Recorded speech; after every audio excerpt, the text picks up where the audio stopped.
হিন্দু সমাজের 500 বছর লড়াইয়ের ইতিহাস, তার পরিণাম হচ্ছে রাম মন্দির প্রতিষ্ঠা 22 জানুয়ারি 23 সালে।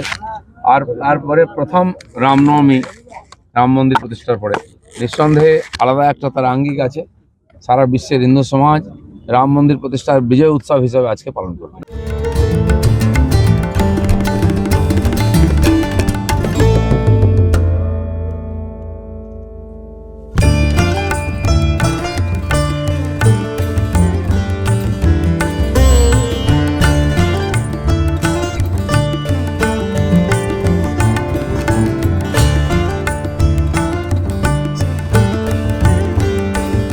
স্বাভাবিকভাবে এই রাষ্ট্রবিরোধী, সংবিধান বিরোধী, ভারত বিরোধী টুকরে টুকরে গ্যাংকে মমতা ব্যানার্জির আশ্রয়ে প্রশ্রয়ে ওখানে পালিত করা হচ্ছে।